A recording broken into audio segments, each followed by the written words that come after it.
কি হাঁটুর আশেপাশে ব্যথা অনুভব হচ্ছে? বা আপনার মনে হচ্ছে যে হঠাৎ করে হাঁটুটা কেমন ফুলে যাচ্ছে, হাঁটুতে লালচে ভাব, বা হাঁটু নাড়াতে চাড়াতে কষ্ট হচ্ছে? এই সমস্যাগুলো কি আপনার সঙ্গে অনবরত ঘটছে? এবং এর সঙ্গে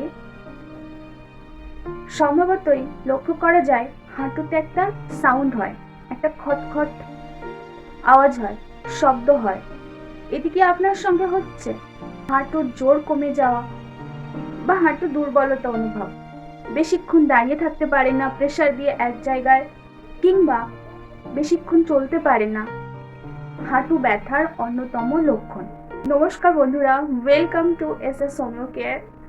আজ আপনাদের জন্য হাঁটু ব্যথা, তার কারণ এবং তার জন্য বিশেষ বিশেষ কয়েকটি হোমিওপ্যাথি মেডিসিন সম্পর্কে আলোচনা করব। যে মেডিসিনগুলো আপনারা যদি ব্যবহার করেন তাহলে খুব তাড়াতাড়ি কিছুদিনের মধ্যেই আপনার হাঁটু ব্যথা একদম নির্মূল হয়ে যাবে। আর যদি আপনার মনে হয় যে কোনো নিকটবর্তী ডক্টরের সঙ্গে কনসাল্ট করে আপনি মেডিসিন ব্যবহার করবেন, তাহলে অবশ্যই করতে পারেন। কিংবা যদি আমার সঙ্গে যোগাযোগ করতে চান, আমার সঙ্গে কনসাল্ট করতে চান, তাহলে স্ক্রিনে দেওয়া এই নম্বরে যোগাযোগ করতে পারেন। হাঁটু ব্যথার কারণ বিভিন্ন রকম হতে পারে, তো আমি এখানে কয়েকটি কারণ তুলে ধরেছি। আপনারা ভিডিওটি মনোযোগ সহকারে দেখুন এবং রিলেট করুন, মেলাতে থাকুন। এই কারণগুলো আপনার সঙ্গে ঘটেনি তো? ফার্স্ট যে কারণটির কথা আমি এখানে উল্লেখ করছি সেটা হলো ফ্র্যাকচার। ফ্র্যাকচার অর্থাৎ মচকানো, কোথাও খুব জোরে আঘাত লাগলো, আপনি কোথাও থেকে পড়ে গেলেন, সেক্ষেত্রে, বা ছিঁড়ে গেল, হাঁটু কেটে ছিঁড়ে গেল, আপনার তারপর থেকে এই হাঁটুর সমস্যাগুলো শুরু হয়ে গেল।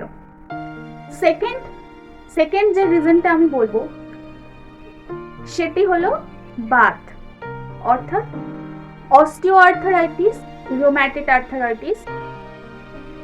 এই সমস্যা যাদের থেকে থাকে তাদের হাঁটুতে ব্যথা, হাঁটু নাড়াতে চাড়াতে না পারা, ফোলা ভাব, লালচে ভাব, এগুলো খুব সাধারণ